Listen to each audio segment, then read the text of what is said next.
improvements to accessibility. Things are better here than they were. But that may be the good news, but there's bad news. The bad news is that we were promised an accessible province by January 1st, 2025, and we are nowhere close. That's not just the experience of people with disabilities from across the province, it's the conclusion of successive government-appointed independent reviews of the Disabilities Act.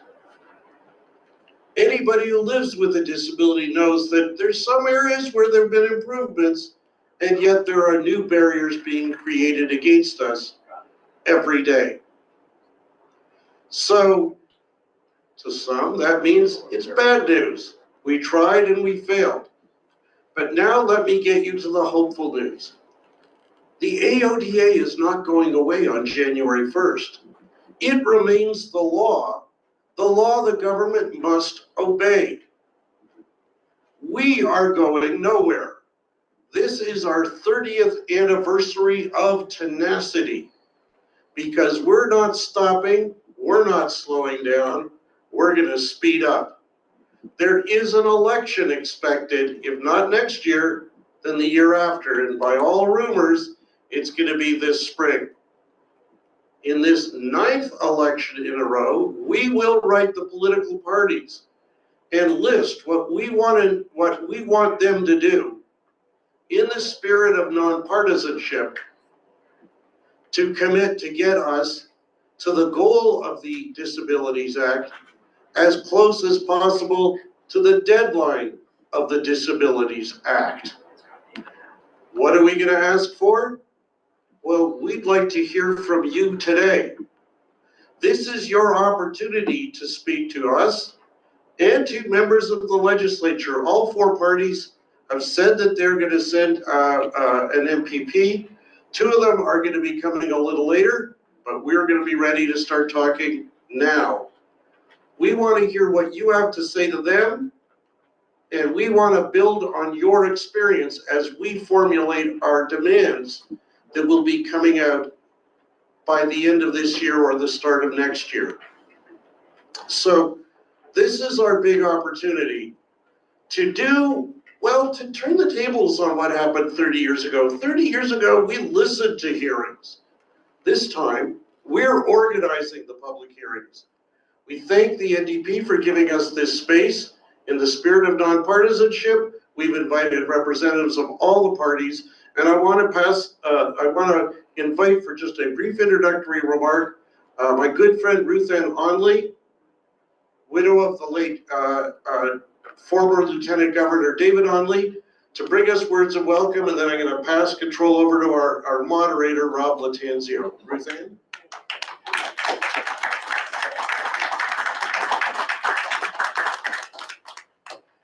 Glasses, I can't see with them, I can't see without them. You want a cane? Oh, your cane won't help. I know David would have been here. It means so much to me for you to honor the memory of my beloved husband, David C. Onley, at today's community public hearings here. David was a man of faith, and God blessed him with a terrific sense of humor, a positive, tenacious, optimistic, can-do attitude, and a collaborative spirit. David's favorite little childhood book was The Little Engine That Could. I think I can, I think I can, I think I can. Only with David, he always said, I know I can, I know I can, I know I can.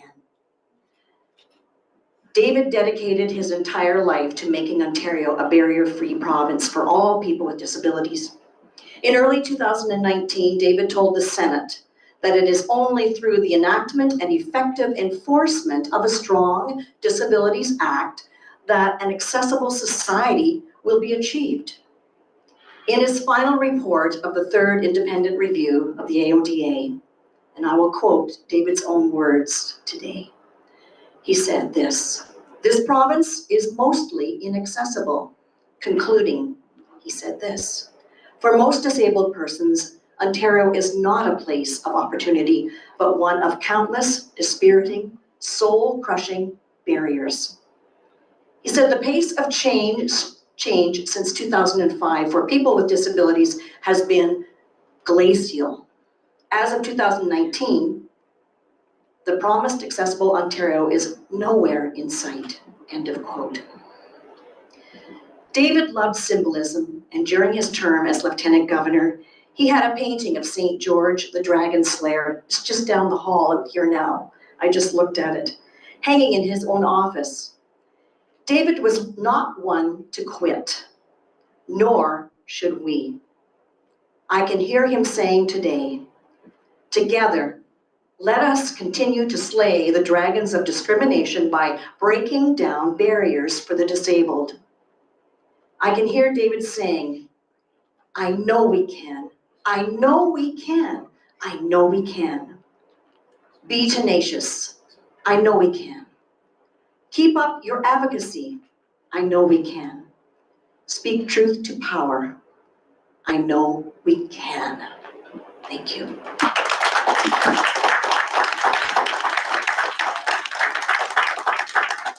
Over to Rob Latanzio, Executive Director of the fantastic Arch Disability Law Center.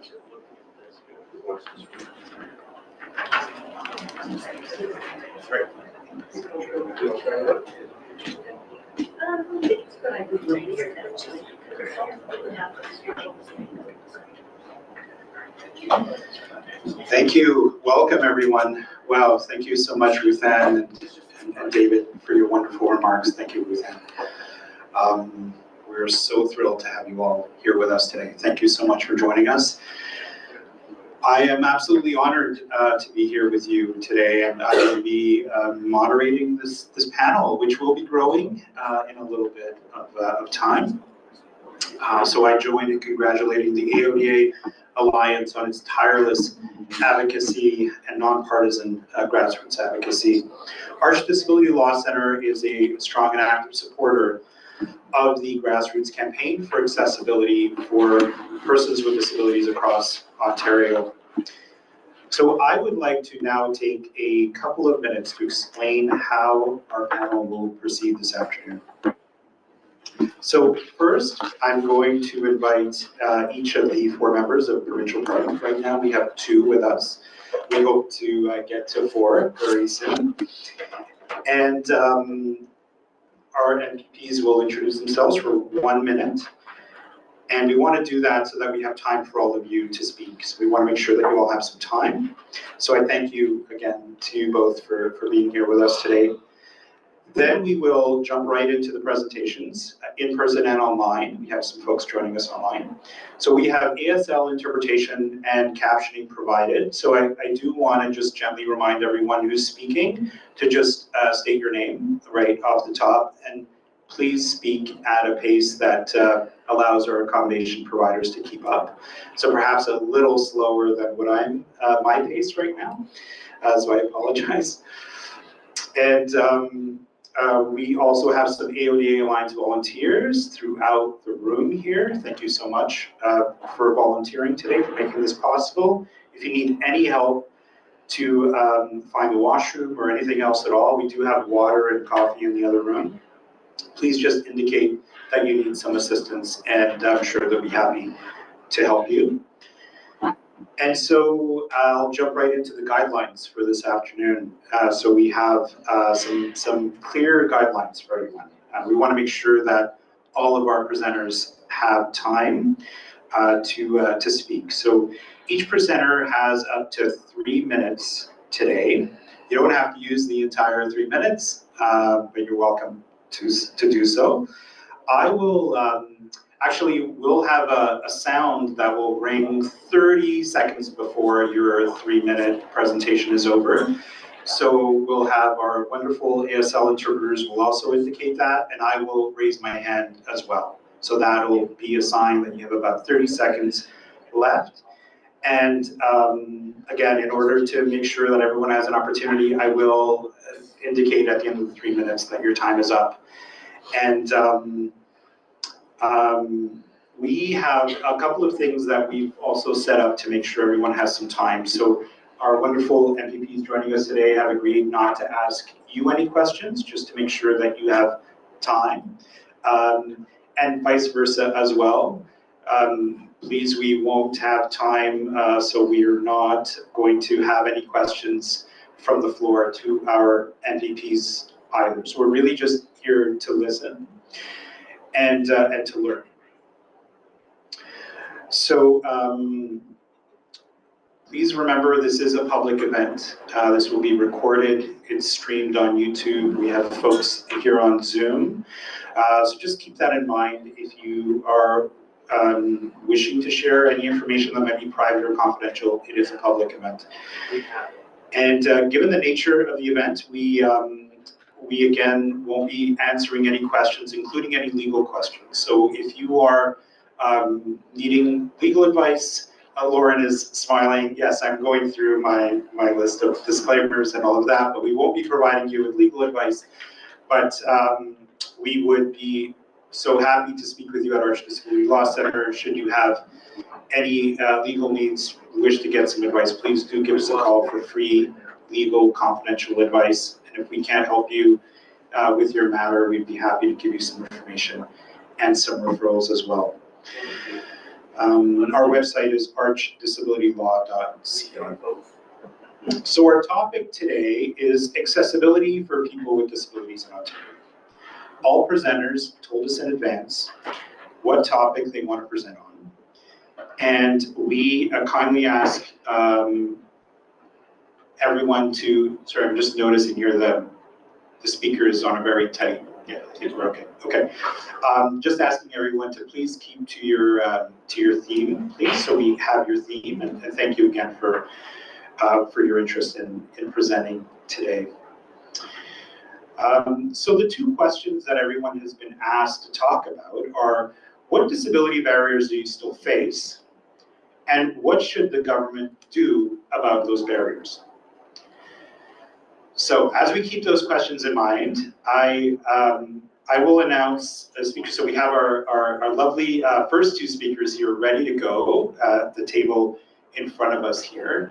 And as we continue, I will call on folks to just get ready and get to the table as we have other presentations going, just so we can move things along. So I'll just be calling out names either online or here in the room. And we just hope that we can give you enough time to get in position and so on. Again, our volunteers are here to help you if you need it. For presenters taking part online, again, when I alert you that you are coming up soon, please just turn on your microphone. Otherwise, those of you presenting online should always keep your microphones turned off until I call your name. And finally, and again, please remember that this event is being live streamed to the public on YouTube and will later be archived there as well. This is all a public event. And so with that, I now would like to turn it over to our MPPs for a 1-minute introduction. So I'd like to start on my left with Daisy Way, who's the Parliamentary Assistant to the Minister for Seniors and Accessibility. Thank you so much for being here. Good afternoon, everyone. Welcome to Queen's Park, and thank you for taking your time and sharing with us. We are here to listen to you. I am Daisy White, Parliamentary Assistant to the Honourable Raymond Cho, Minister for Seniors and Accessibility. It is a pleasure to be here to mark the 30 years since the start of the movement that sparked the development, enactment, and implementation of what became the first of its kind accessibility legislation in both Ontario and Canada. On behalf of the government, I'd like to thank the accessibility advocates everywhere for their efforts in not only bringing the Accessibility for Ontarians with Disability Act to life, but for continuing to help make our province more accessible each and every day. Thank you, David, for sharing with us the good news, the bad news, and the hopeful news. And I also like to share some good news with you. In 2021, a survey from Ipsos Reid showed that 88% said that Ontario is more accessible compared to only 42% said that in 2011. We know project by project, community by community, we still have a lot to get done, and I agree with you. And we have been diligently following the advice from our late Lieutenant Governor, David Onley. Thank you very much, Ruth Ann, for coming and sharing your remarks with us just now. We abide to what he said. He said that the best thing we can do to make sure there is good paying jobs and meaningful training for people with disabilities. And we've been doing that, and we've been asking companies to work with us to support the people with disabilities. As you know, accessibility is an ongoing and collaborative journey, and I agree with Dave that we still have a lot to do. It requires work with many stakeholders at all levels of government. And while it seems it's a daunting task, when AODA was passed, it was done so unanimously for all parties. We will continue to do that. I would have to say, actually, we have 444 municipalities. They already have their accessibility plan, and we also have 758 million investments into 55 new subway cars, 560 million into 60 new streetcars. We have the new procedures rule for all the new buses. We give 1.4 billion to school buses, and a lot is still yet to be done. I understand that, but we will continue to work with you. Today I'm here to listen, to get all the things that you tell us, and I'll write it down and we'll pass on. We'll do it as a continuous procedure, project by project, communities by communities. We all will work together to get it done. And thank you very much.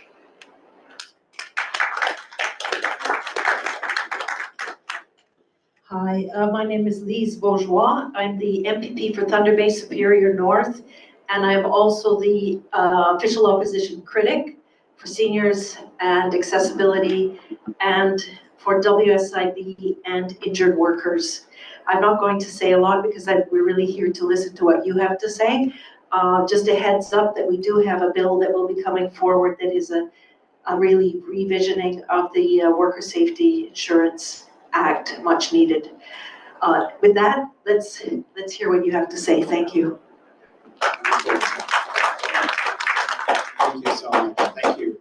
So let's get going. If everyone is ready to go, we have our wonderful first two speakers here ready to go. So we will begin with Abbas Qureshi, and you have 3 minutes.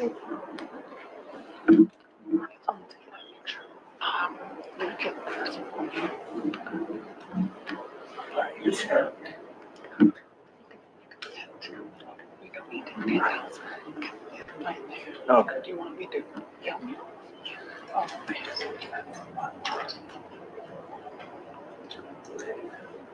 Do I have a mic or anything? Please go ahead. You get a microphone there. You should be okay. Okay. And you have one on the table as well. I'd like to stand. All committee members, good afternoon, disabled community. Pat yourself on the back. We have the AODA in action. My name is Abbas Qureshi. Today I'm going to tell you about a situation that happened to me. Picture this. A person with a disability, moi, going to work, and a door, which was a kitchen, hit me because the door was not accessible. Think to yourself, how? How did you get injured? I got injured, ladies and gentlemen, twice.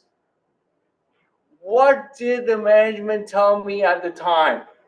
They told me, you're banned from the kitchen. Think of that. Is that the way to treat people with disabilities at work? I was there first day when this ODA came in, whatever David suggested.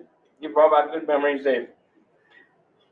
I have to say, a person gets injured on the job, the employer's responsibility is to look for the safety of its employee, especially a person with a disability.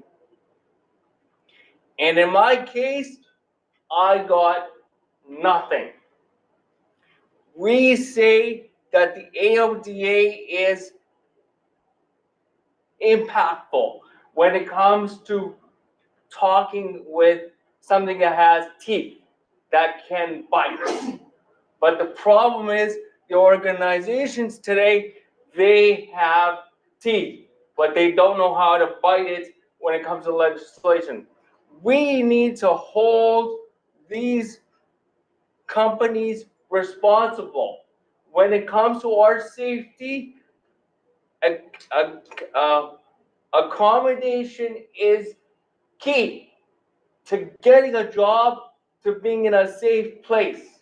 And that's why we're all here today, to stand up to this government right now and saying with all three parties that enough is enough. We people with disabilities are here to stay, and we need to make this law better. Thank you very much.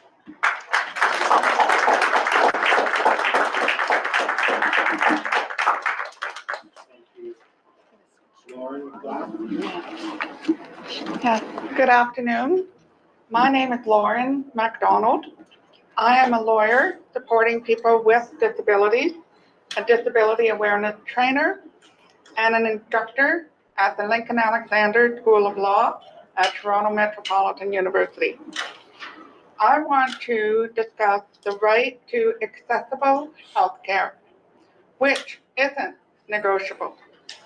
As a member of the AODA Healthcare Standards Development Committee, which provided best practices for the care of people with disabilities, I've seen firsthand how Ontarians face significant barriers to accessing essential medical care.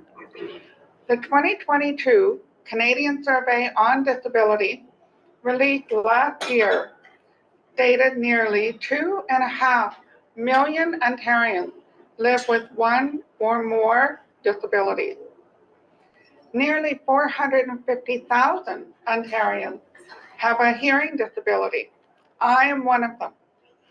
I want to share my experience in accessing healthcare. Excuse me. For us, medical interactions can be dangerous and traumatic. Imagine trying to communicate symptoms through masks that muffle speech and block lip reading. Straining to hear your name in a waiting room, or struggling to understand crucial medical instructions in a noisy hospital environment. Add inaccessible intercom systems, virtual platforms, and critical information provided only verbally. It becomes overwhelming. I can attest to all this over the past few years. I changed what I could, but persistent barriers sometimes cause even strong self-advocates like me to break. These aren't mere inconveniences. They lead to misdiagnosis, medication errors, and compromised care. The COVID pandemic only intensified these barriers. Our committee began its work in 2017, empowered through the pandemic, submitting our final recommendation report on February 28, 2022. Nearly 3 years later, we still await the desperately needed regulation. I am heartbroken that one of our members Disability advocate Sam Sabona died last August without seeing his meaningful contributions realized. The solutions exist. Our committee spent years developing them. What we need now is political will and public demand. With nearly 2.5 million Ontarians living with one or more disabilities, these barriers impact entire families and communities. Contact your MPP, demand action on our recommendations, and support disability advocacy organizations. Let's build a healthcare system that truly serves all Ontarians. Thank you, Merci.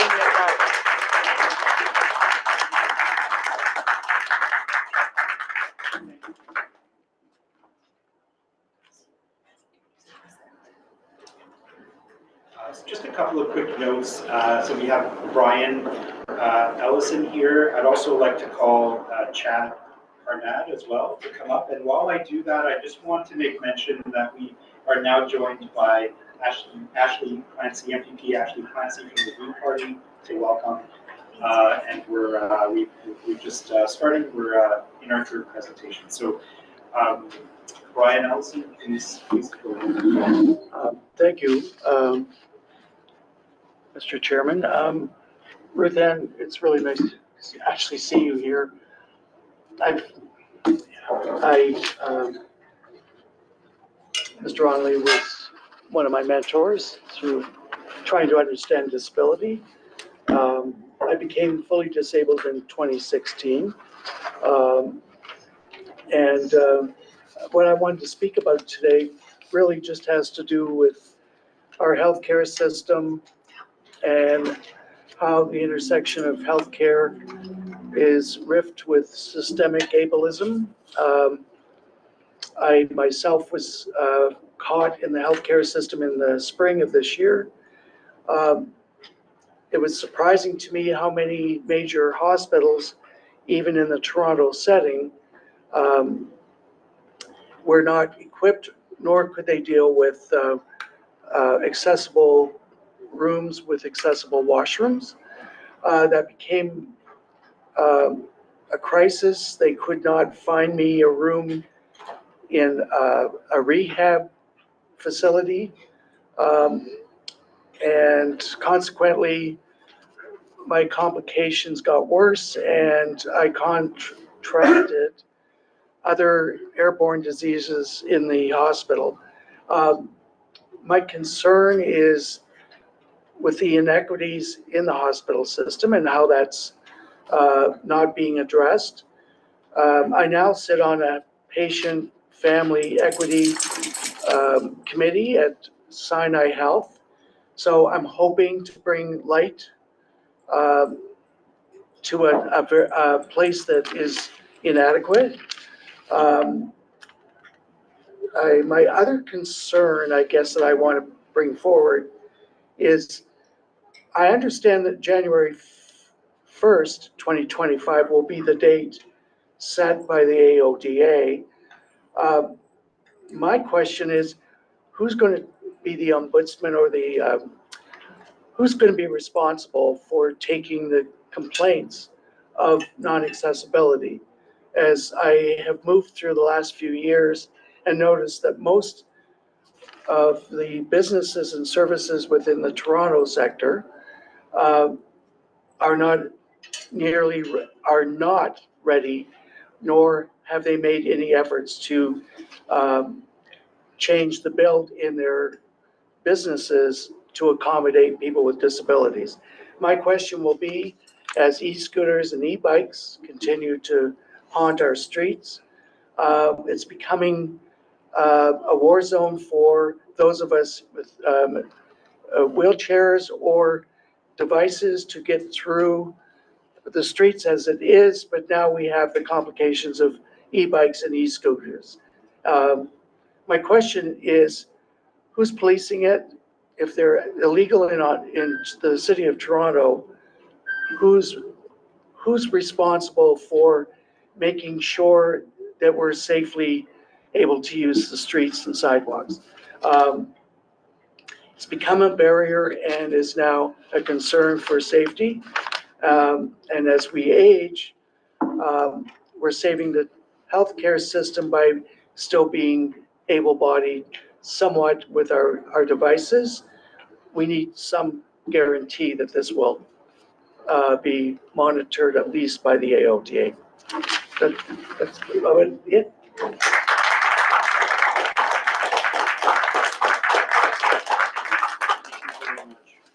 We have Louise Barth with us now, who will be presenting, and I'd like to call up Penelope Leclerc. So Louise, please go ahead. Okay, thank you. Well, first of all, thank you for listening to us today, and thanks for organizing this, David, and it's good to see so many people here. I actually became involved in the AOD movement thanks to David back in the 90s, so I have seen this pretty much since its inception in Ontario. And I started using a wheelchair in the mid-90s. At first I saw, okay, transit's a problem. Using human rights, I managed to get access to some public transit. But one of the things I find incredibly interesting is even today, I'm still running into barriers on public transit. I think what's upsetting is that, first of all, if you think about being an able-bodied person versus being a person with a disability and trying to ride public transit, if I want to get on the TTC in Toronto and I want to go to Mississauga, I can go and make a transfer very smoothly and carry on my way. I don't have to prove I have enough of a disability to qualify for paratransit. There's fare parity and so on. That makes it easier. With the AODA, my understanding is that was a promise that we were going to get, that it would be easy to do that. So to go from Toronto to Mississauga, I have an appointment tomorrow in Mississauga, and I cannot use the paratransit in Mississauga because I have to register with them first. Then I have to try to get fare parity, or sorry, I think it's still the case with TransHealth that I have to pay 10 rides in advance in order to even use their service. Thankfully, there's no snow. I'm going to go up with GO Train and use the My Way bus. And with any luck, there will be nothing I will run into in the way of barriers. Other things I've run into is if I get on a conventional bus, a TTC bus, or many of the buses within through the province of Ontario, I do go around to a lot of different cities.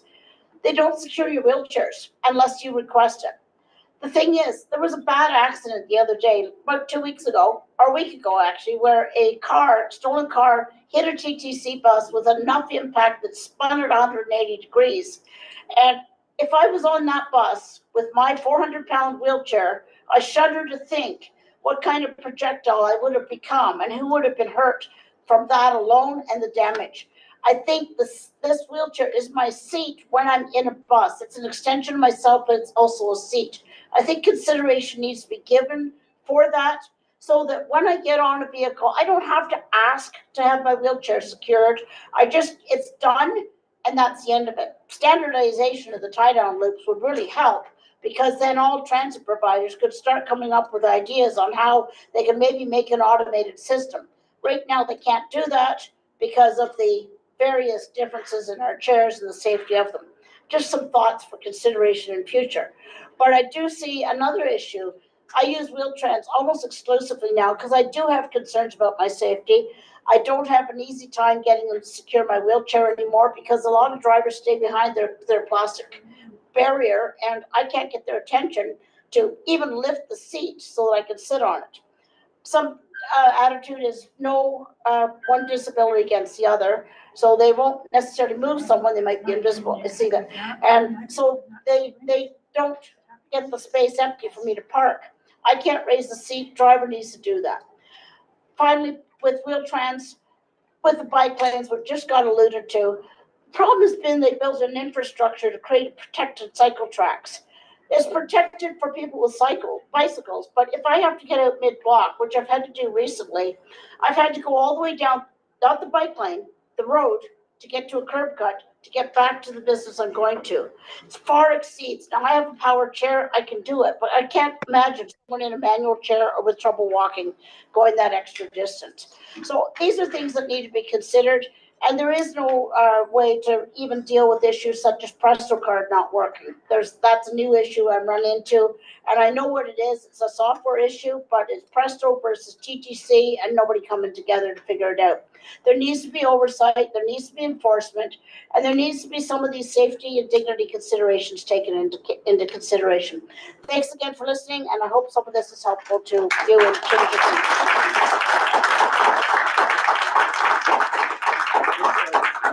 To invite over Zoom, Sandra Bird, and we will now hear from Penelope Leclerc. So if you're ready now, they're just announcing that the Zoom person to be ready. Hello, everyone. Can you hear me? We can hear you. So we're just going to hear from Penelope Leclerc, and then we'll call you. So if you can leave your microphone on, we'll get to you in about 3 minutes. Thank you. Okay, very good. Thank you, Sandra. Okay, Penny? Good afternoon. I'm Penelope Leclerc, and I am deafblind. The Statistics Canada in 2022 indicates that 2% of the population in Ontario over the age of 18 are deafblind. So that's 322,482 people in Ontario. That's over half of the population of deafblind people over the age of 18 of all of Canada. So if Ontario has so many people and they have a lot of all paying taxes, and we have that many people, we should be able to do more monetarily, if not in any other way. But we're not doing so well. The most significant barrier for me has nothing to do with accessibility committees and nothing to do with municipalities in general, because my disability being a hearing and sight loss significantly means I need people to help me communicate. That has nothing to do with municipal type things. The agencies in Ontario that receive funding get it from MCCSS, the Ministry of Community, Children, and Social Services, which is, I'm an adult, and this is not a social service. It's not even near a social service at all. It's an important type of service, and it should be under the Ministry of Health, not where it is. And that ministry does not have a cost of living increase. So the agencies are not getting a cost of living increase, but most other ministries are, particularly the Ministry of Health. So how do you expect the agencies to continue to give us good services when you're not giving the cost of living allowance to the agencies that are trying to provide the services? So what's happening? You can go where you want to go. You can do what you want to do, but deafblind people are left behind. And I wouldn't be so proud of that. It's disgusting. We can do better, and we should be doing better. We're supposed to be Ontario leading the way. Well, let's lead the way then. You have so many studies, and we keep having studies, and it comes out with recommendations, but none of the recommendations are being implemented, but we always will have another study. It's time to stop talking and studying and start to do. Thank you.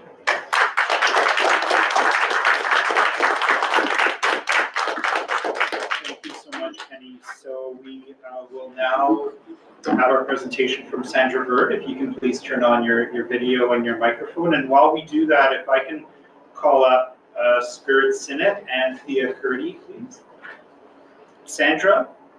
Okay, I don't know, you'll have, you can hear me, but I don't have a video card. Okay, well, we certainly, you're coming through on the audio. Okay, please go ahead. Well, you don't need to see me, that's fine. But it is indeed an honor to be here today to do this. When I first met David in 2005, it was a wonderful gentleman by the name of Ian Greaves that had introduced us.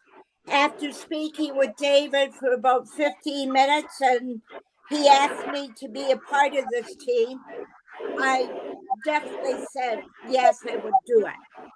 I presently sit on the Mayor's Accessibility Committee in Niagara Falls, and I know I am speaking on transportation today.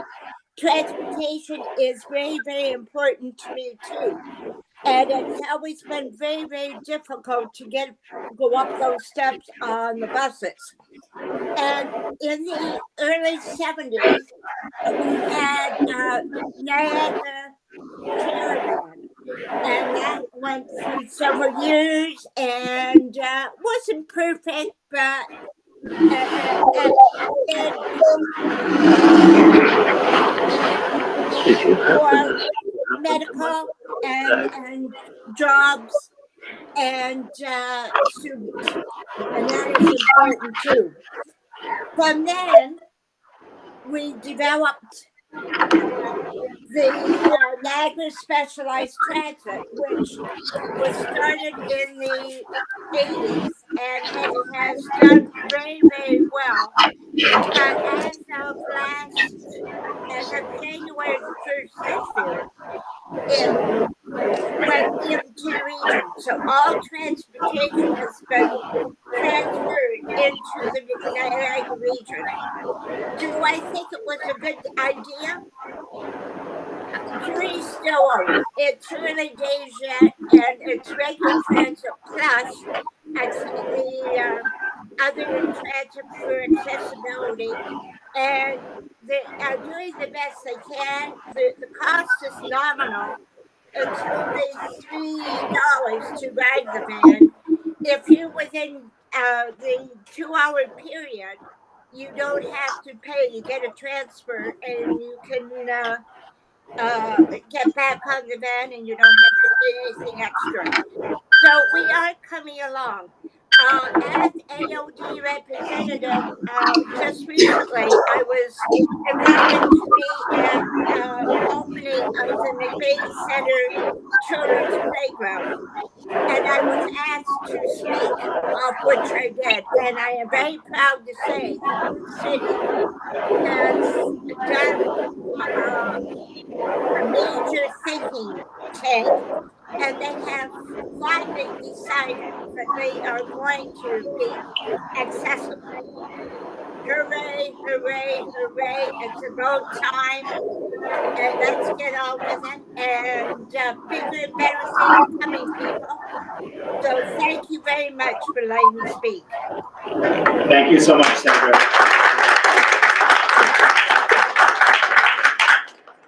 Okay, so we now have Thea Curdy. Hello, everybody. My name is Thea Curdy. I'm an accessible design strategist. I work with the architects and the building owners and the design teams and all levels of government creating accessibility standards above and beyond code. Why do we have to do that? Because the building code has been so resistant to change, it is not yet aligned with the Ontario Human Rights Code. So the Ontario Human Rights Code says buildings and spaces shall not discriminate against people, but the building code does not create environments that achieve that. That is the significant problem. It's a problem that architects, contractors, ministries and governments are grappling with. This is a problem for people who don't understand the liability risks, and it's pushing a liability risk onto the architects and the people involved with projects. Yes. So just a quick reminder for everyone on to close please turn off your microphones. Thank you. So I could see them. They could. Can you please turn off your microphone, please? Okay, thank you. Sorry, Thea. That's okay. Not much. So the problem is, if we try to push this onto procurement where we're adding additional contract requirements, that's not a part of the legislation. It always comes back to, where does it say that I have to do that? If it's not in legislation, if it's in a set of standards for a municipality, that's not legislation. If it's in procurement policy, particularly in alternative financial procurement, that's not legislation. That is seen as being open to negotiation. So this puts it back onto human rights tribunals. This pushes the process onto people with disabilities. We have not seen the progress we should have seen. The delay has to stop. The wasting money on studies and talking to experts has to stop. We knew in 2005 what needed to be changed for the built environment. We already had it written down. If you go back and look at the City of London, Ontario's Facility Accessibility Design Standards, you will see that they had in detail what was required to be changed in the building code. So the building code must be rewritten top to bottom. We must insist that licensing for professionals and the education and continuing education has to be updated so that our incredible design professionals have the skills to create and use their amazing abilities to look beyond, because there's nothing more sustainable, nothing more financially responsible, and nothing smarter with a rapidly aging population and with an ever-growing and fastest and largest percentage of the population having disabilities already. So please take that as an urgent call. Every day you wait is another building, another space that's inaccessible. Thank you.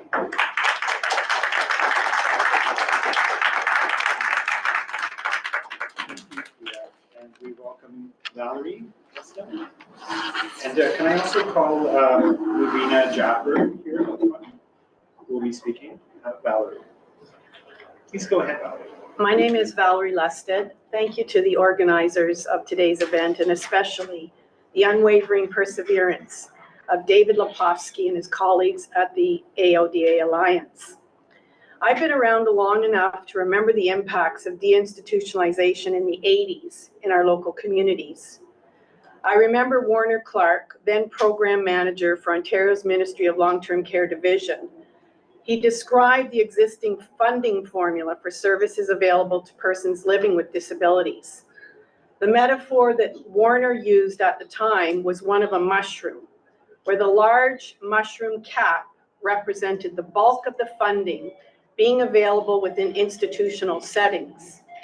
Warner, who was an authentic proponent of community-based services, said, what needs to happen is we need to flip that mushroom upside down. We need to put the bulk of the funding into community-based services to better serve people with disabilities. I want to focus my 3 minutes today on the barriers faced by unpaid caregivers, because the upside down mushroom metaphor has never really happened. Community-based services are shortchanged, leaving unpaid caregivers to pick up the slack. These barriers are systemic in nature and rooted in ableism, which has been described as discrimination or social prejudice against people with disabilities. The barriers faced by unpaid caregivers exist because of the lack of political will, no matter which political party is in power. The barriers faced by unpaid caregivers fueling the lack of political will comes from ordinary citizens, our friends, our neighbors, our communities. They live in a world of denial, falsely believing that disability will not touch them in their lifetimes. These false beliefs fuel the lack of political will. Unpaid caregivers want to be able to continue to enhance the lives of their loved ones and to prevent higher costs to society. But we need remuneration, respite, and recognition. You see, I've been writing this particular spiel inside my head for decades. I come to you today as a humbled yet still idealistic unpaid caregiver who, like most unpaid caregivers, is female, aging, unrecognized, and worried about the future. I come to you today as an unpaid caregiver to my husband, Richard, who has lived with quadriplegia for 45 plus years. I've sometimes fantasized about submitting an invoice to the government for unpaid services rendered over the 35 years of our marriage. Despite my husband's strong will, or perhaps because of it, I honestly feel that without my supplementary unpaid support, he undoubtedly would have been warehoused in a chronic care facility. In short, my unpaid caregiving has prevented his institutionalization, a cost of which would have been millions of dollars. I come to you today also as an unpaid caregiver to our son, Evan MacDonald, who lives with an invisible disability. Through my unpaid caregiving services to our son, Evan is able to participate in community volunteering, obtain his high school diploma, learn to drive, and work full-time in a stable manual labor job. Without my unpaid caregiving services, Evan's trajectory would have been very different. He likely would have been living within a residential group home environment, again, at significantly high cost to taxpayers. Finally, I come to you today as a retired social worker with over 40 years of clinical practice experience within the healthcare field. Over the decades, I've supported thousands of unpaid caregivers like myself. More often than not, these are mothers, daughters, sisters, aunts. They too have freely given up their time in order to maximize the quality of life for their loved ones, but at what cost to themselves, their health, their own financial security. Thanks for allowing me to speak my truth. Thank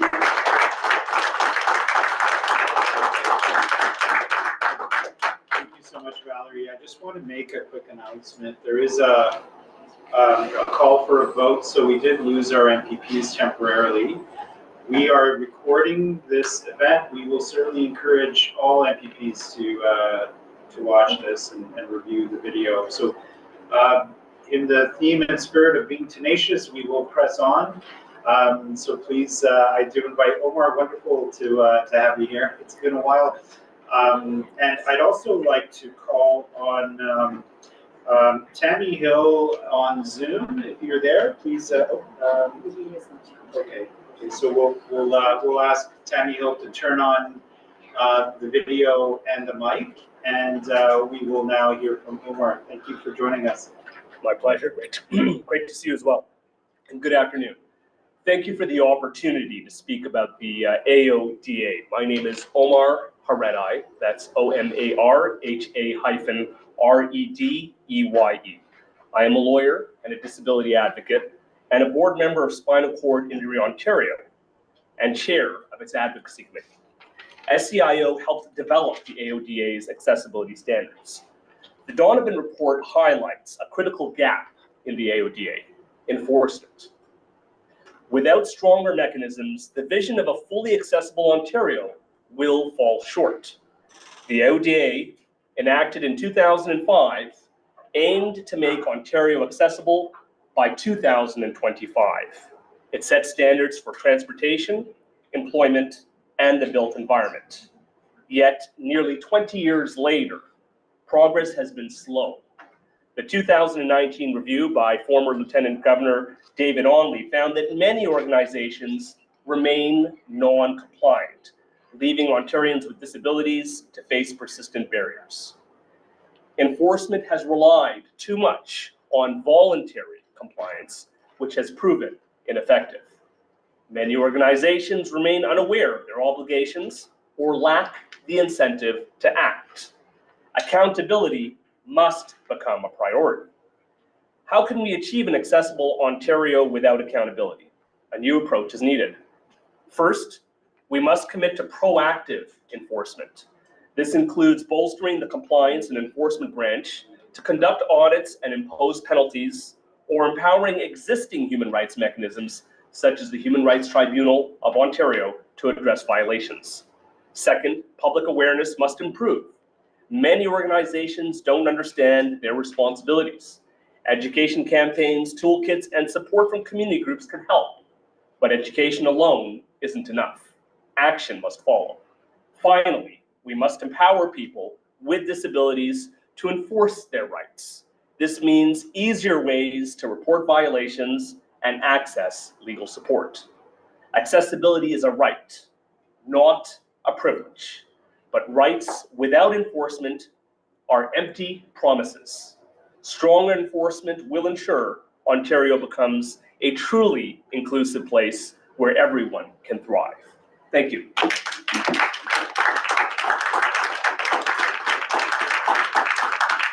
you so much for that, Omar. I'd like to call again Tammy Hill online. You can turn on your video and your audio. Can you hear me?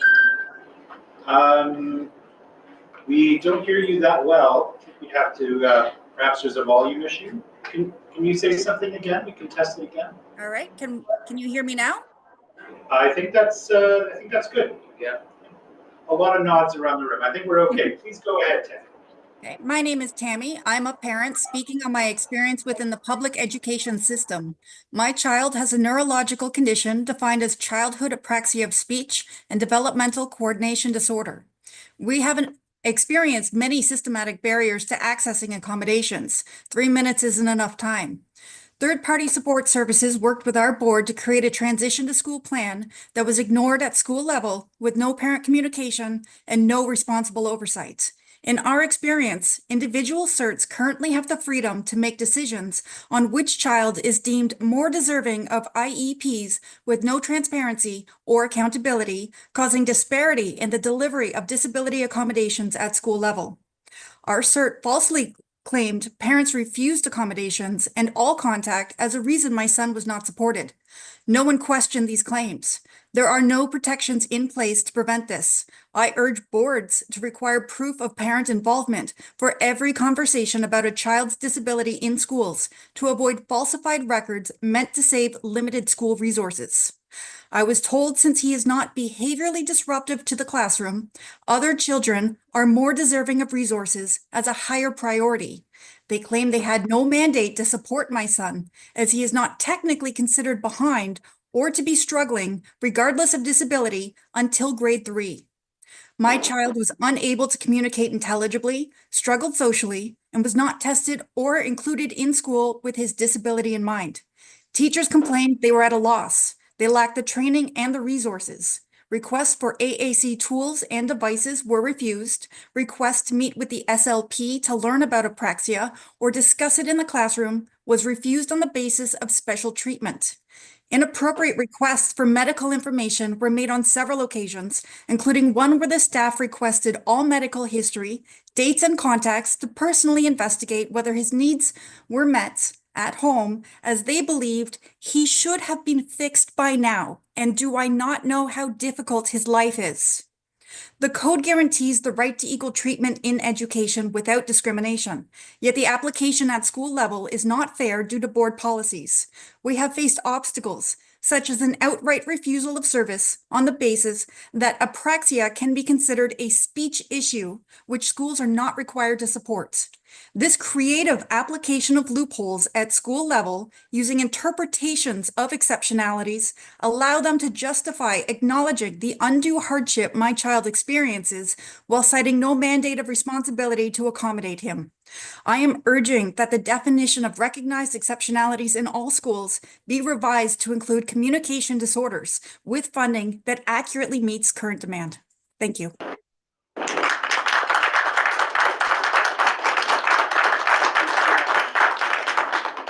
Thank you. So I think we can now invite Kate Welsh to speak here in the room. And for those online, I'd like to call Barbara Payne just to turn on your video and your mic, and we'll get to you shortly. And also in here, I don't think you're here, but Cordelia Bay. Oh, she's in the waiting room on Zoom. Oh, okay. So I don't know if. And then Cordelia will follow Barbara Payne as well. So Kate, please go ahead. Thanks. Hi, my name is Kate Welsh. I am a sick and disabled queer educator, artist, and mental health counselor.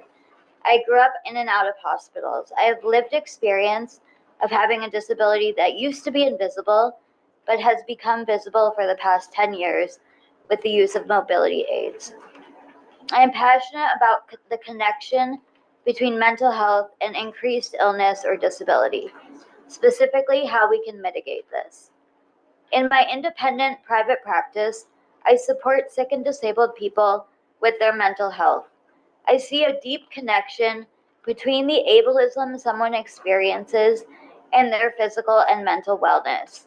I see the AODA as an opportunity our society has in working toward actively combating deep ingrained ableism. I'm here today to talk about how vital the existence and ongoing improvement of the AODA is to our mental and physical well-being, because its existence tells us that we matter. But the AODA was a promise, and here we are at the cusp of the moment when the promise was supposed to be realized, and yet we still depend on public kindness for our basic humanity. Do I have access to a public washroom? Can I grab a coffee with a friend like anyone else? Can I get into a building at a new job? Do I have access to be a part of community and society? The AODA needs to be fully realized with proper enforcement as a starting place toward a world with less ableism and more disability inclusion. When my clients, who are all disabled and chronically ill, share with me that they are struggling with their mental health, we unpack it. Often we find that it is ableism that is at the root of their low self-esteem, social isolation, or anxiety. Structural ableism that is a result of a combination of inaccessible environments, negative stereotypes and attitudes, and being treated badly by health and social service professionals leads to internalized ableism that leads to poor mental health and further disablement. And if Ontario can better implement and enforce the AODA, our society will be better for disabled people, and we will be able to live happier, healthier lives. And as a reminder, we all have bodies and minds, and therefore we will all become disabled in our lives. Disability is part of human diversity. Let's make the world a better place for future generations.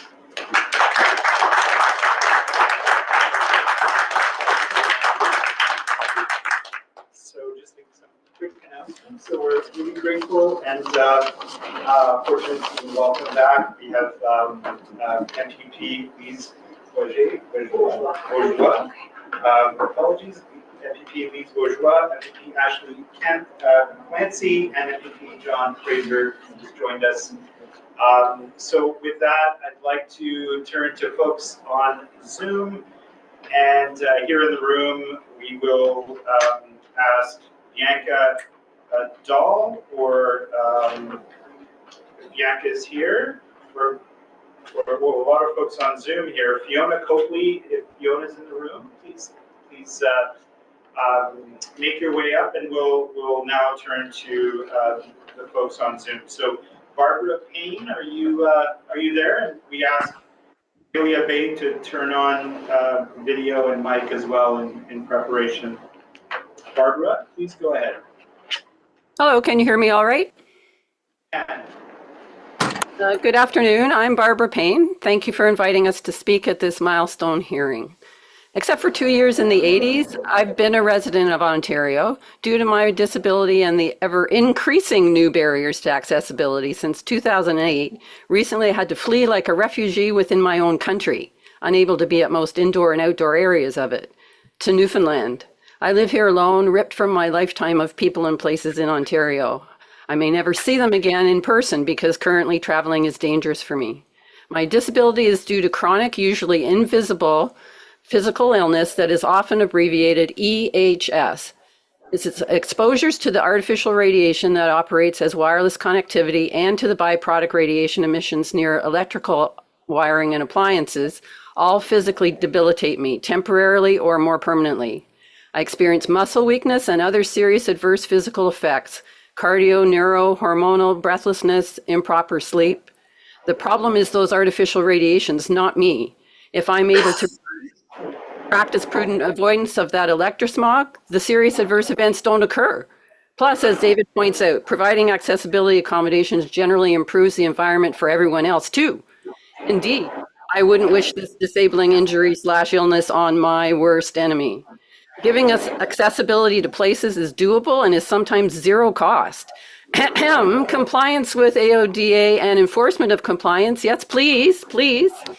My urgent recommendations to Ontario government regarding accessible communication technologies are: dust off the Care Now report from your task force on environmental health. I guess the glossary didn't include a definition for the word now.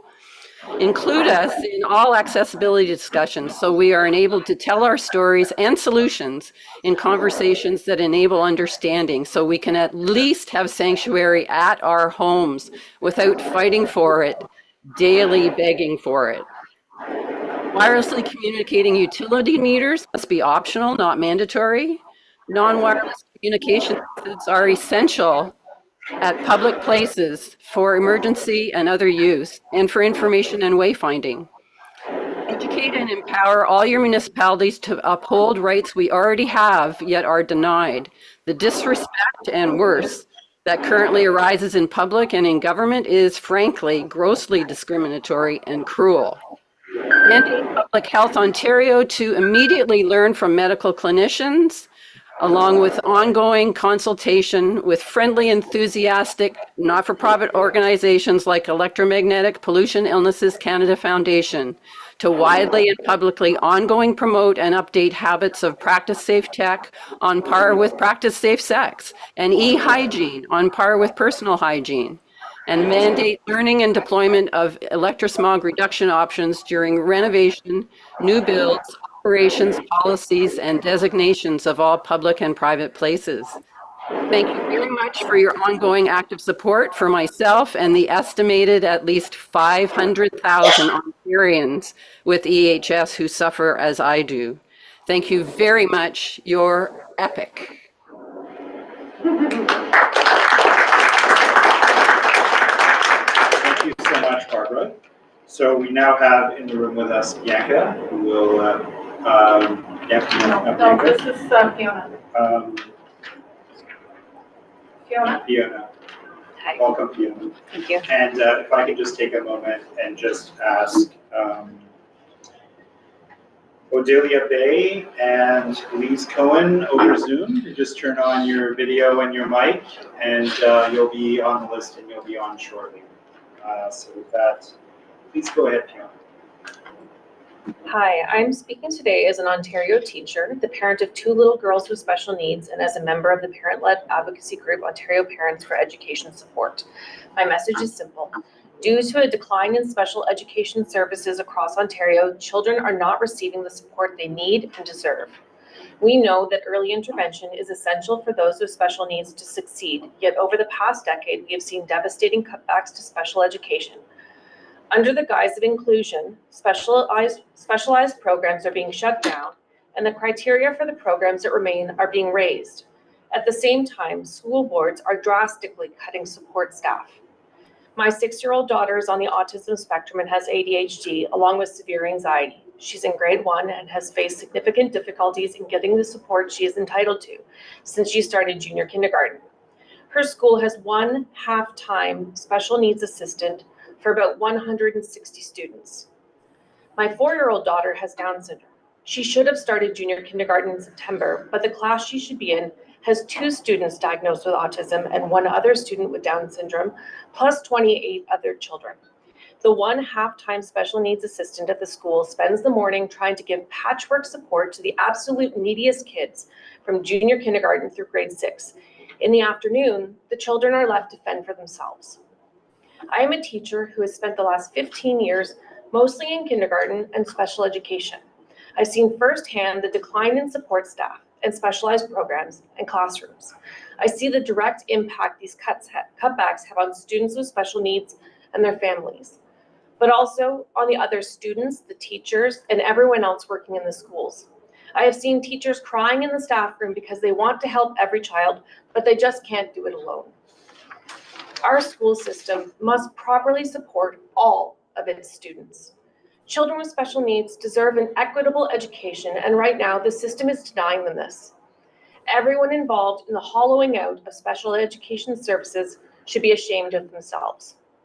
The impact of denying children the support they need to develop into their best adult selves has dire impacts for our society. What is happening is crumbling the infrastructure of one of the backbones of Canadian identity, a strong public education system.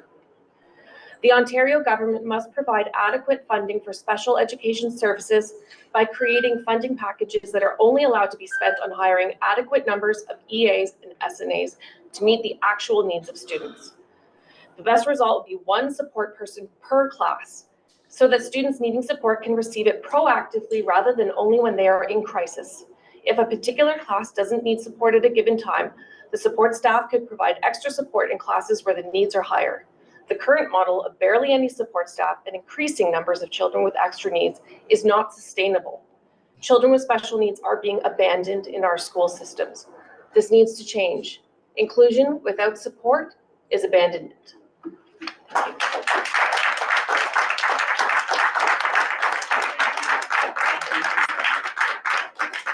you, Fiona. I'd also like to announce that we're now at a full panel, so thank you, everyone. Welcome back. So we have some speakers on Zoom. Do we have someone lined up on Zoom? Odelia Bay? Or, oh, we do. Wonderful. Yes, I'm Welcome. here. Thank you. Please go ahead. Thank you. Thank you. Good afternoon, and thank you for allowing me this opportunity to speak today. My name is Odelia Bay. I am a lawyer, a PhD candidate, and I also have an invisible disability. I have multiple sclerosis.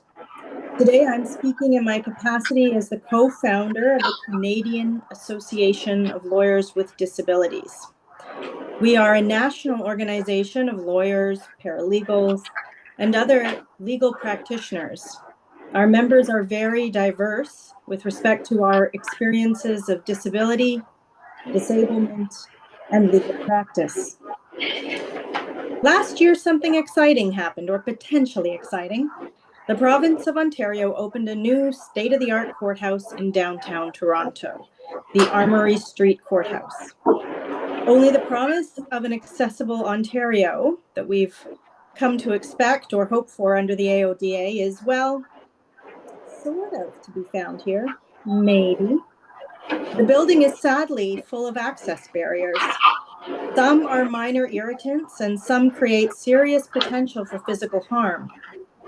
All communicate to the disabled people who both use and serve the justice system that they are either forgotten or ignored, or even worse, not actually valued. We had high hopes for this courthouse because in 2024, it's sadly a reality that in many of Ontario courthouses, our members and the public face challenges doing things like safely navigating corridors, sitting behind council tables, gowning with their colleagues, or even just getting to and from the courts where they work independently.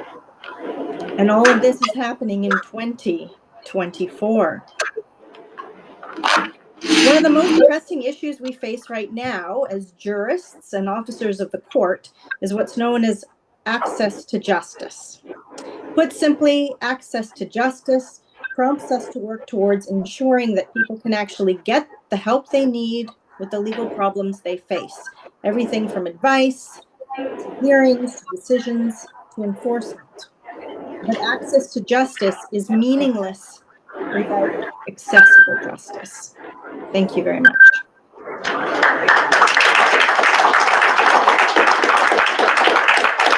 Thank you so much, Odelia. Thank you for that.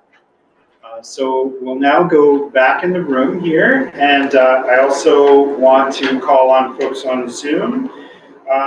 So Lisa Cohen and Madeline Austin, if you can turn on your videos and your mic, and now we'll go to the room. Please go ahead. Thank you for letting me speak today. I am Rahima, and I want to address some relationships between disability and aging and the increasing need for retrofitting existing housing. I was on the city's wait list for 26 years. I now live at Own Housing Cooperative for Seniors. Own is more accessible than my previous place of residence, but I do not live in an accessible unit, and I use a power wheelchair. None are available to me, and the wait lists are very long. Co-op housing provides opportunities for independence and socialization that make a real difference in being able to stay longer at home without the need to go to long-term care. This is vital for mental and physical health, but there's a lack of funding for programs and facility modifications to assist with disability that increases with aging, because living in a housing cooperative is supportive community. We are able to stay in our homes longer than in most rental housing. However, there are no grants available at this time for renters to retrofit our building for more accessibility or modified apartments or common spaces. What is needed is universal design changes to the building code and related legislation and housing subsidy. Where is our government support for seniors and people with disability as we age in place? In conclusion, it was the night before the holidays, and all through Queen's Park, not an MPP was stirring, not even a mouse. Soon it would be 2025, but whatever happened to our AODA, because we are not going away. Thank you.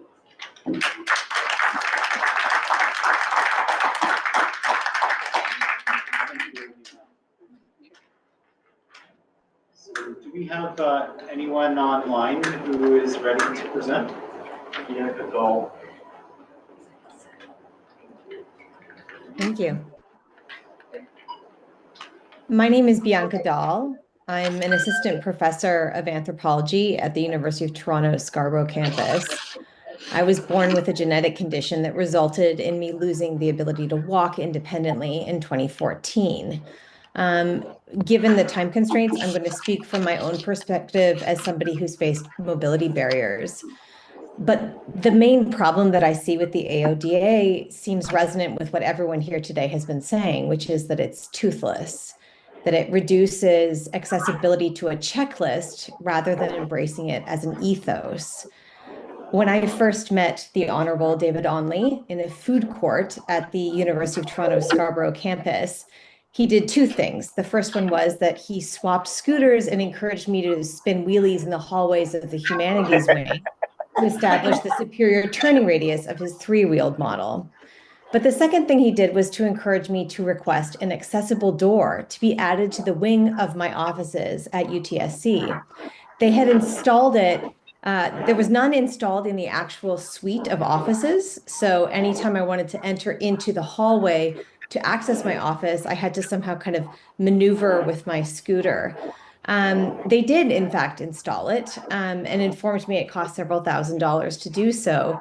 But the technician who installed this accessible door placed it as far away from both my office and the elevator as possible, and in such a way that I couldn't actually reach it from my scooter. So it was completely useless. The helpful wheelchair ramps from Stopgap, I live down kind of Queen Street West area. They're a huge support. They allow people that are wheelchair bound or in scooters to be able to get in and out of stores. But the problem with the Stopgap ramps is that they actually reduce the amount of usable sidewalk space. So on lovely, busy summer Saturdays on Queen Street, I often, when I was reliant on my wheelchair or my motorized scooter, I couldn't actually get into to even access the ramps, right? There just wasn't enough space on the sidewalk for it. So I think most people with accessibility issues will resonate with these kinds of daily challenges. But accessibility, it can't be a temporary fix. That doesn't work. And the standard excuse, which is that it's hard to implement new measures for accessibility into a city that was built and designed before these regulations were called into place, that excuse doesn't cut it because changes can be made. The anthropologist and physician Paul Farmer once argued that people in positions of marginalization or poverty or disability should not just be given equality, right? The same access to healthcare as everybody else, but what he called a preferential option. So if you're very poor, this should be healthcare and food. If you're disabled, this should be, well, I actually wonder what this should be. What, wheelchair ramps and a sidewalk with enough space to actually access the ramps, or a wheelchair button you can actually press from a wheelchair. So in this, guys, the most basic forms of access that people in my circumstances have been requesting, like asking for an accessible door you can actually reach, they're not just about equality, right? They're not even, they're just the most basic baseline, right? We're not even asking for the preferential option in a world that might, think about our needs and try to make it a little bit easier on us. And this seems like a task that should have already been completed by the original 2025 AODA goals. So honestly, I'm grateful to listen to this forum and to hear everyone's insights, but it is a stain on our province and on the memory of people like the Lieutenant Governor Onley that it has not yet made this access available to all of us. Enough excuses.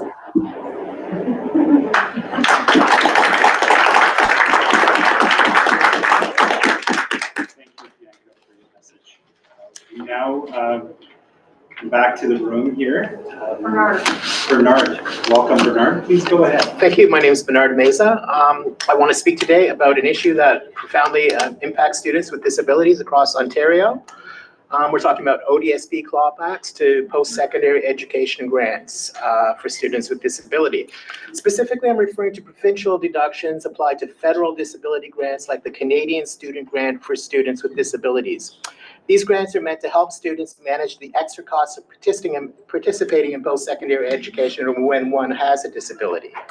However, under the current BC government, ODSP treats these grants as income, deducting the funding dollar for dollar. This policy is affecting up to 6,500 students with disabilities a year that receive both ODSP and OSAP. Many, myself included, have faced severe deductions that it became impossible to afford textbooks, school supplies, or even transportation to classes. In my own case, $3,750 was improperly deducted a term. That's $900 a month was clawed back improperly by ODSP, according to their own policy. The impact of these clawbacks is devastating. Many students only learn about the deductions months into their program, making responsible budgeting nearly impossible. Some are forced to drop out altogether. Even worse, while most students win their cases at ODSP tribunals these days or through court appeals, it can take up to a year to do so, to resolve this. Meanwhile, ODSP now is not even bothering to send legal representatives to defend these deductions in court, yet still forces disabled students into grueling litigation to keep the funding they were promised. This policy has existed since the Doug Ford PC-led government took office. While similar practice was rumored during the Mike Harris era, these current clawbacks are indisputable. Inconsistent interpretations within ODSP itself exacerbate the problem. In my case, two managers at ODSP couldn't even agree on whether these clawbacks to federal disability grants were valid. This agreement alone added several weeks to the process and nearly caused me to miss another term.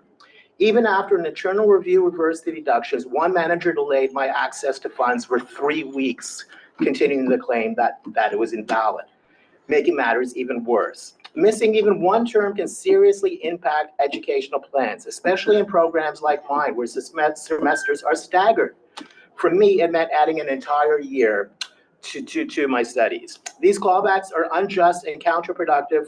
We should empower students with disabilities, not penalize them for seeking education. I have spoken to many students across this province who have had to relinquish their dreams of attaining the kind of post-secondary education that will help them find meaningful and gainful employment throughout their lives. It's time that this current provincial government abandons these needless clawbacks and barriers and does the right thing in supporting post-secondary students with disability, rather than seeing these federal grants as just another cash grab to put against their bottom line. It is time for real reform on provincial student clawbacks to federal disability education grants. I thank you for this time.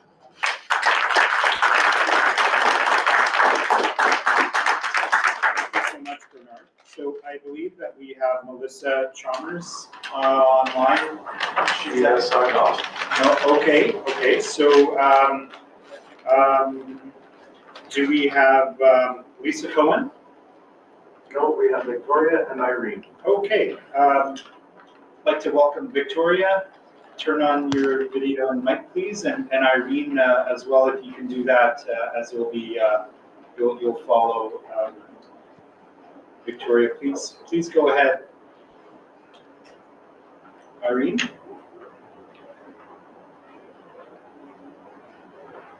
Hi there. Hi, welcome. Thank you for the panel. Starting. Oh.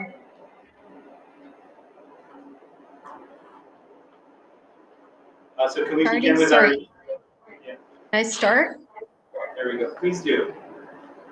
Thank you to the panel for this opportunity. The barriers that I face as a disabled person in Ontario are ubiquitous and growing. Over 7 years ago, I had to leave my home in Toronto to seek a safer environment in the countryside, as I had to significantly reduce my exposure to man-made electromagnetic fields from telecom towers, antennas, and Wi-Fi virtually all throughout the city. Approximately 13 years ago, around the time that 4G was launched across Ontario, I became ill with various symptoms which debilitated me over a short period of time. However, as my family physician of over 30 years was unable to diagnose my condition due to lack of awareness, I continued to suffer by unknowingly exposing myself to environments at my workplace, at home, and pretty much all public spaces that exacerbated my symptoms, putting me in great danger. Later on, I heard about electromagnetic illness, only specialist at the time who was testing, diagnosing, and treating patients. Finally, after a year-long wait list, I had my first appointment with Dr. Rena Bray at the Environmental Clinic, Women's College Hospital. I was diagnosed with electromagnetic field hypersensitivity and advised to avoid wireless radiation as much as possible. By this time, I was no longer employed as my condition progressed, and it was clear that I would likely never be able to return to my workplace of over 20 years due to the high levels of electromagnetic radiation and Wi-Fi throughout the building. My workplace was a barrier to accessibility for me, as was my apartment in Toronto, covered with cellular antennas on the rooftop. Following a proper diagnosis, which took several years to receive, I was finally able to apply for ODSP. Up to that point, I had limited income, unable to work for 6 years due to my health condition. Accessibility begins with proper identification of the disability. In other words, affected Ontarians should be able to be properly diagnosed. As Dr. Magda Havis, Professor of Environmental Studies at Trent University, one of the world's foremost experts on non-ionizing radiation and advocates for safer technology, said, quote, "We need resources for research on how to diagnose and treat those who have become ill, education and medical training, since this isn't taught in medical schools. Green zones with safe housing. Some people with the sensitivity sleep in their cars in the woods, and this can be life-threatening, especially during winter. We need to accommodate them in hospitals and schools and their working environments by demonstrating how to reduce exposure in these environments," unquote. According to the 2017 Task Force on Environmental Health report, people with environmental sensitivities, which includes electromagnetic hypersensitivity, are significantly more likely to have unmet healthcare needs. Living with this debilitating condition can result in poverty and homelessness. When I moved out of Toronto, initially, I experienced some relief, but that was short-lived as the rollout of 5G began in coordination with the Eorn Cell Gap project. I am now considering where I can move yet again to escape. Unfortunately, the next phase of this initiative, Ontario Connects, aims at, quote, speeding up construction and removing barriers for high-speed internet projects. Please understand, this comes at the cost of placing more barriers for people like myself who will continue to suffer and be displaced by the virtually inescapable exposure to the electromagnetic fields from these projects. I am asking for your assistance in seeing the immediate implementation of the 12th HESA Committee report recommendation on radio frequency electromagnetic radiation and the health of Canadians, made in 2015, which have yet to be acted on by the Government of Canada. While Ontario aims to better connect its citizens virtually, it's disconnecting people like me from society and a safe place to live within this province, as it isolates us from our communities and livelihoods. by exacerbating our impairments and forcing us further away in a desperate attempt to simply save our lives. With this in mind, I ask you to consider, how is Ontario accessible to all? What measures are being taken to make the environment safe and therefore accessible for people with high disability, electromagnetic hypersensitivity, and illness? Thank you.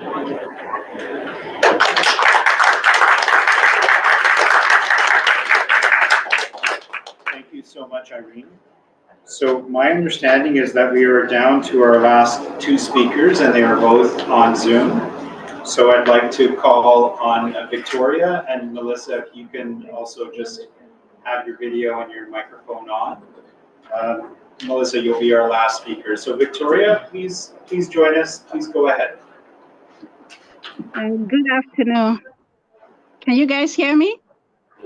We can hear you well. Okay. Good afternoon. Thank you for this opportunity. My name is Victoria Ojubui. I'm an advocate for seniors in my building and the people in the close community.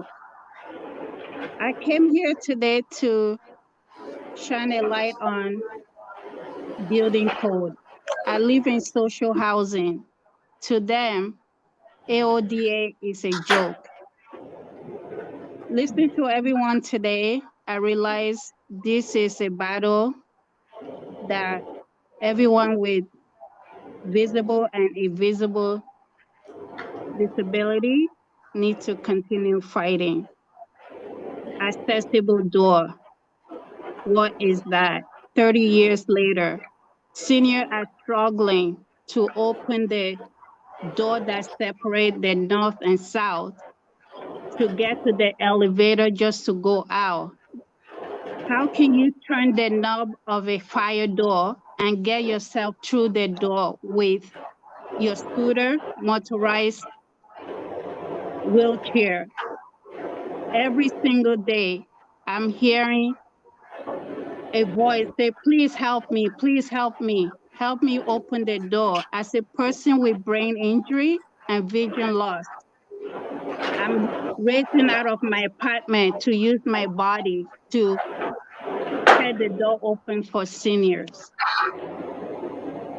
It's not too much to ask that all the accessibility door be equipped with lever system. We're no longer in the 80s. The knob system is not viable for people with hand mobility, hand disability. Fighting the system is in itself is like merry-go-round, going from MPP to AODA, the telephone. 2025 is approaching. Building code needs to be taken serious. Accessibility is needed for people like myself, seniors, visible and invisible, to leave their house to be part of the society. Isolation is a problem. Right now, if I want to go out, I have to ask my neighbor, can you please turn the door for me so I could get through? Once you leave your apartment, another barrier is community space. Nowhere for seniors or people with disability to take a rest. Benches is needed in the community. So when we finally get out there, we have a place to rest and then continue on our journey. As I'm speaking to you today, I asked myself, what is worse? Having brain injury, vision loss, or not be able to leave my place without struggling? I'll say accessibility is actually worse than the actual disability. I'm hoping that our MPP and our government hold all these buildings accountable. Disability is our right. Accessibility is our right. And that needs to happen now. Thank you so much for giving me this time to vent.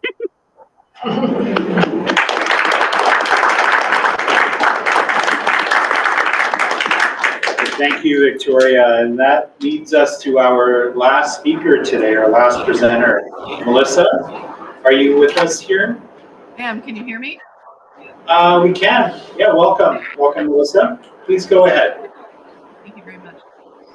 Thank you, and I appreciate being included today.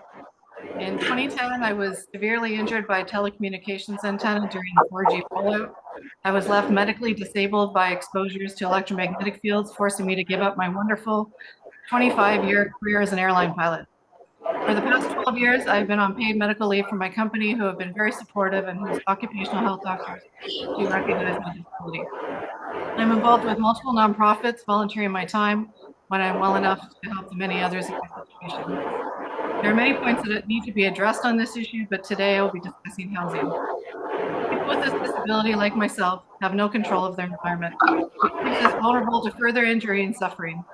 What was always an extremely difficult task to find and afford safe housing has evolved into a humanitarian crisis due to the present 5G and further cell tower rollout going on right now across Canada. They're filling in the gaps, leaving no place for any of us to live.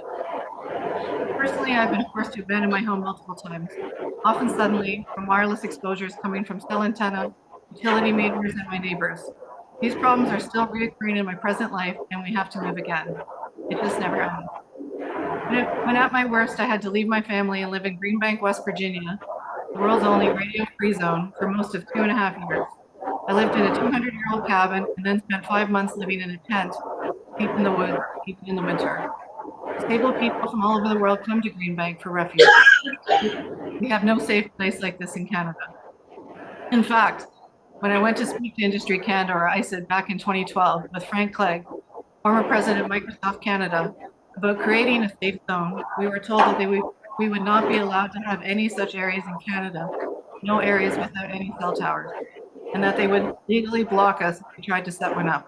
This regime does not adequately describe how I felt when those were happening. Block us from trying to protect ourselves and in such a huge country. Today I would be moving to rural areas east of Toronto, but they are building hundreds of new cell towers there. There are people I know who are actively being displaced from their homes in that area already. How will I ensure if I do find safe housing that will remain so? This housing issue has become such a crisis that people with this disability are accessing maid services. What we need is for the government to help the people who are reporting injuries from this flawed technology and not just send them a form letter. I need our federal government to finally implement the 12 still outstanding HESA recommendations from 2015. I need my provincial government to accommodate us with analog mechanical utility meters that will further injure us or force anyone out of their home. I need protected natural areas where we can all go outside safely. I need access to safe medical care for us in hospital and safe nursing homes for us when we're elderly and will eventually need care. I need all levels of government to protect us from further exposures on our own properties and in our own homes so we can try to regain our health, hopefully work again, participate in the world again, and just be able to live our lives as normally as possible. And we need this to be action now before there is literally no place left in Canada for any of us to go. Thank you again for allowing me to share my thoughts with you today. If given the opportunity, I would like to help with finding solutions for the problems I just briefly outlined.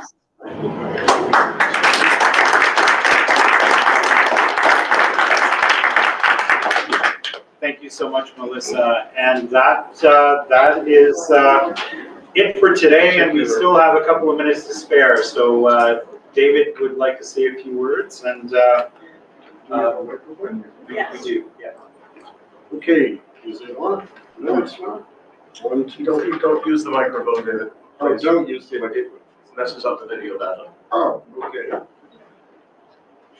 You mean I have to overcome my shyness and speak loudly? Project, my friend. How can I?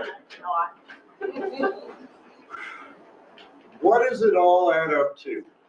People with every kind of disability in every aspect of life, from education to transportation to employment to healthcare, all still facing too many disability barriers.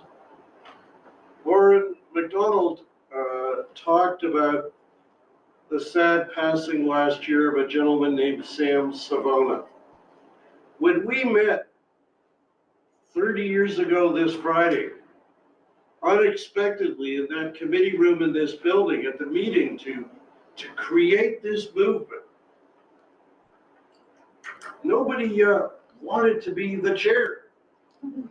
We all said, yeah, we need a new movement. Yeah, who's going to lead it? Well, I didn't want to do it. Nobody wanted to do it. Sam took it on. Sam Savona was the original chair of what became the coalition that drove this movement. Later expanded to include myself and my friend Bob Fenton as co-chairs, and then eventually me as chair. But it's the contributions of individuals in this room, individuals who were in that room and who did not live to this day, who together have driven us this far forward. I want to just share a couple of thoughts before we wrap up. The first is, all of this is going to help fuel what we launch next year as the campaign following January 1st, 2025. But we want your ideas. You can write us at aodafeedback@gmail.com, but we also want you on the team. Our coalition is made up of supporters all over the place. And the way you connect up, people say, how do I get involved? Just sign up to get our emails and you're in. That's all it takes. So if you're in the room or watching online and you don't yet get our updates, go to this website, www.aodaalliance.org, aodaalliance.org, and right there is a sign-up link. Sign up, put in your email address. Sometimes our servers inadvertently cut people out after some time. If you stop getting our updates, if you've got a whole 2 days without one, sign up again. Because believe me, we do upwards of 100 updates a year. And in almost every update, there's going to be a heading that says how you can help. We're a virtual coalition. You are all the foot soldiers by taking those recommendations and put them into action. I was asked a question at our news conference today, and I didn't give a good enough answer, by the way.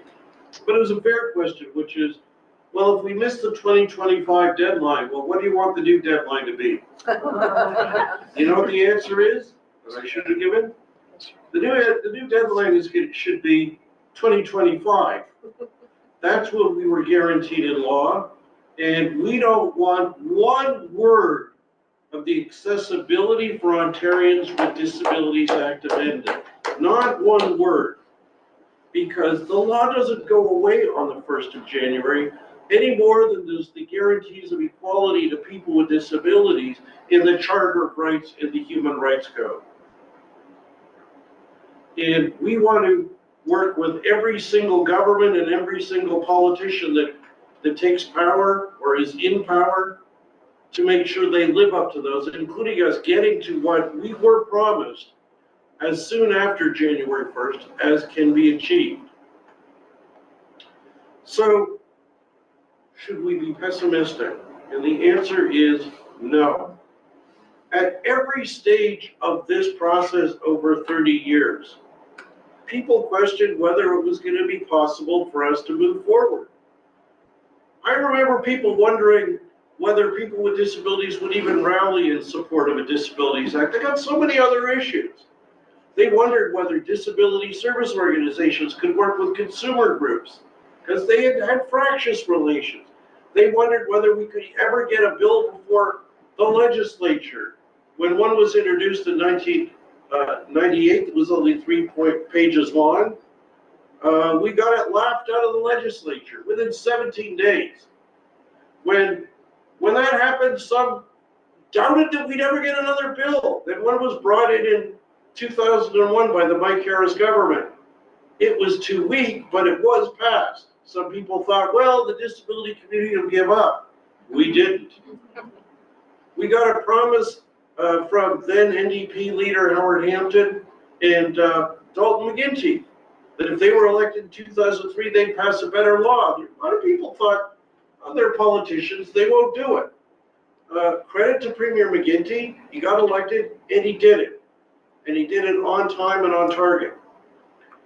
And while we have seen sluggish progress, the fact of the matter is we can't, we've got to remember we are further ahead than we would have been, a lot further ahead. So what do? We go from here with a couple of things. First, a huge thank you. Thank you to all of you who came in person. Thank you to all of our volunteers. Thank you to everybody who's attending online. Thank you to the people who are watching. Thank you to the MPPs who escaped a boring vote just to come and listen to us. Thank you to Lise and Paul Mason and your staff and your colleagues for doing this and doing it in the spirit of nonpartisanship that they know is the watchword of how we work, even though this is a very partisan place. And thank you to our panelists who are listening in a spirit of nonpartisanship. And it's wrong to ever single anyone out, and you should never do it. Absolutely never. And with that, I'm going to break the rule. I have a huge thank you to Bruce McIntosh. Bruce McIntosh, aside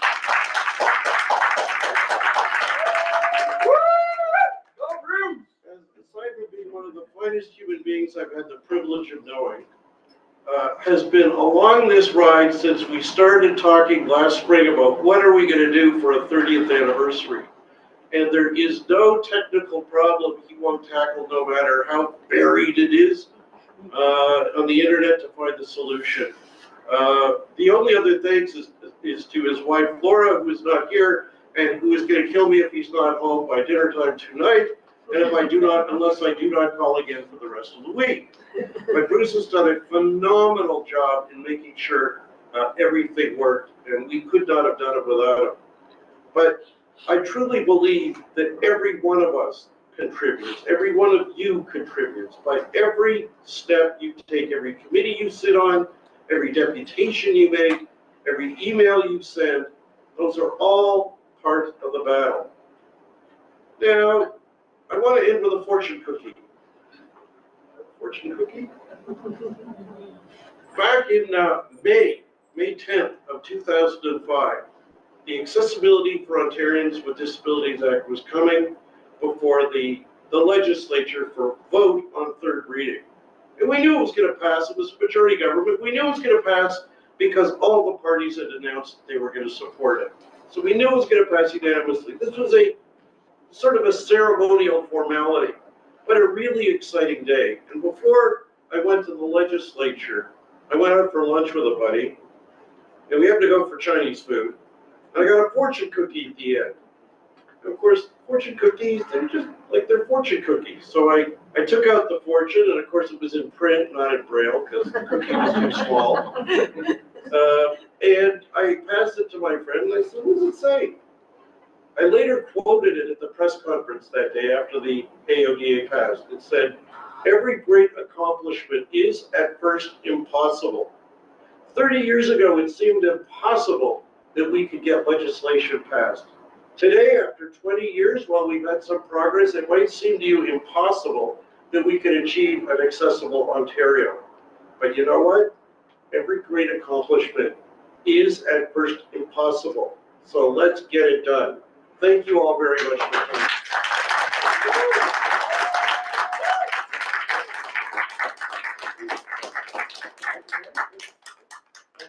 All good. All right. We're